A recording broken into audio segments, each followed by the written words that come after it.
Nós estamos num momento muito delicado da história do nosso país.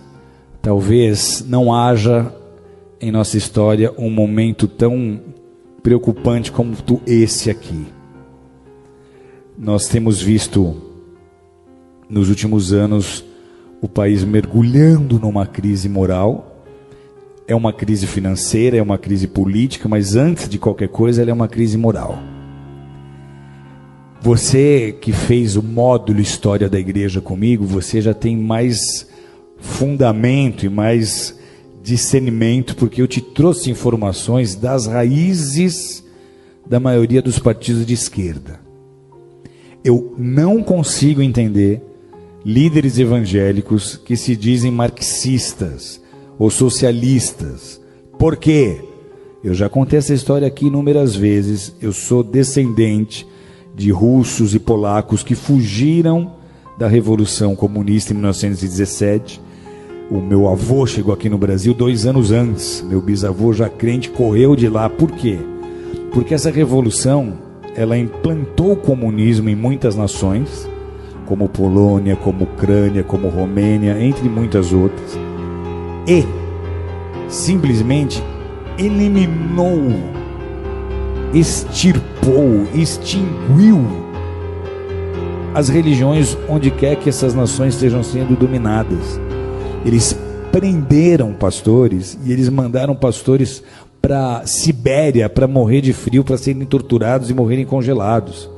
O bloco da União Soviética, ele mergulhou numa densa treva espiritual, numa densa escuridão espiritual por 70 anos.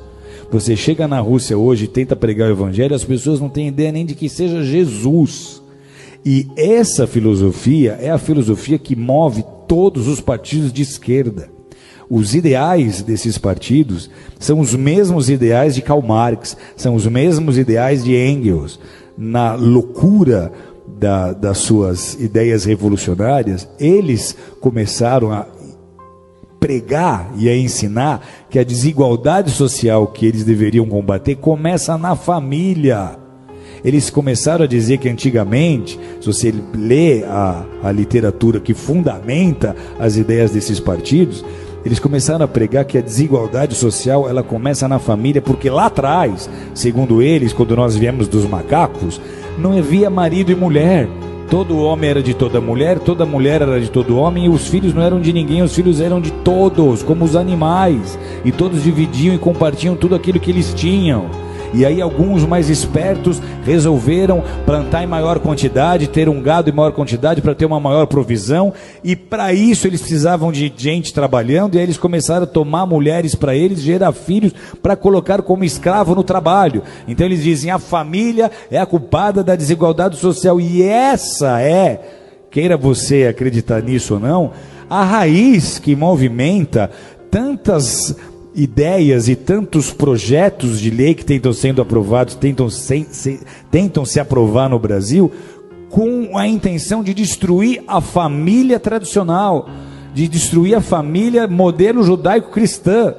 Esses são os partidos, amados, que estão imputando na educação as cartilhas de gênero sexual, como nós temos vendo, de ideologia de gênero.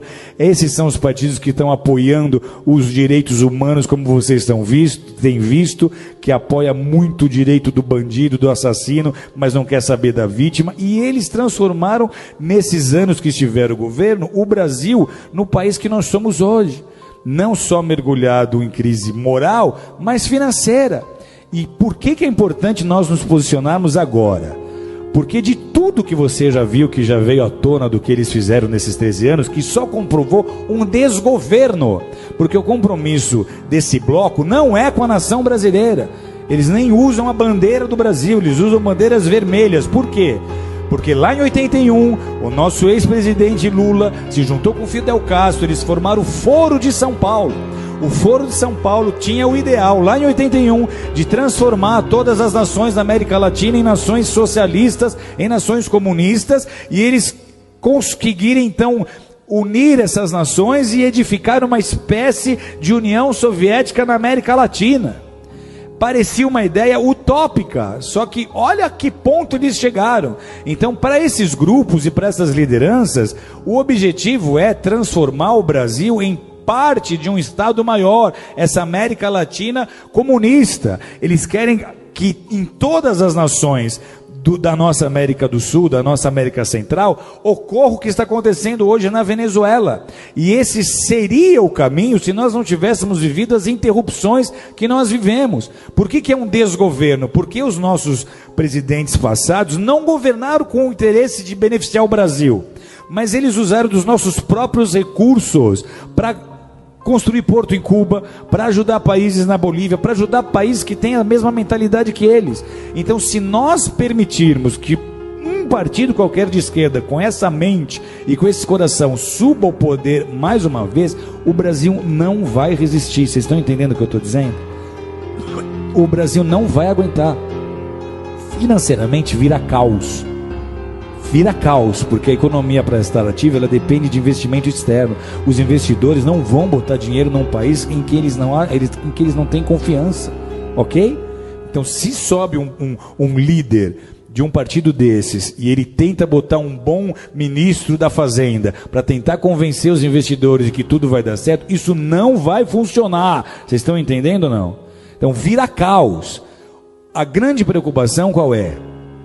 Se esse governo agora, essas eleições agora, sobe um partido como esse, a crise que nós estamos vivendo, ela é tão séria que a gente teme de verdade até uma revolução, porque vai ser muito fácil as pessoas do centro, oeste, sul e sudeste não aceitarem esse governo.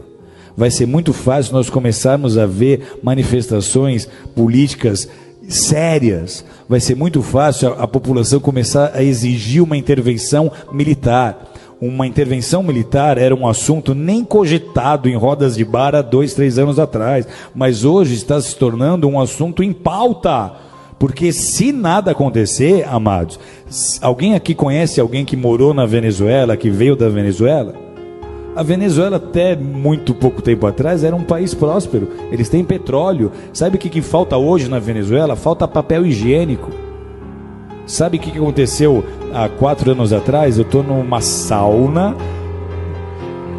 no Vale Nevado conversando com um venezuelano que tinha ido esquiar, e ele conta, a Venezuela está faltando papel higiênico, isso há 4, 5 anos atrás. E eu falo, mas como é que começou isso? Ele fala, começou como está acontecendo com o Brasil. Começou trazendo médicos de Cuba. Então, tudo que eles fizeram na Venezuela, eles iam tentar fazer no Brasil. Se nós dermos a oportunidade deles subirem ao governo de novo, não será mais como foi da primeira vez. Você não vai ver o Lulinha Paz e Amor. Você vai ver o Lulinha revolucionário que vai tentar implantar o modelo político que ele acha que é o melhor para o Brasil. Sabe o que acontece com a igreja num cenário como esse? Tem ideia ou não? Primeiro, os nossos valores já estão sendo desprezados. Nós, para eles, somos o ópio do povo. Eles não veem valor naquilo que nós fazemos. O marxista raiz, ele é ateu. O evangelho para ele não significa nada. Ok? Então, para a igreja, esse é o pior cenário possível. Deus está no controle, sempre esteve, sempre estará. Mas a gente transforma uma nação com oração e com consciência na hora de votar.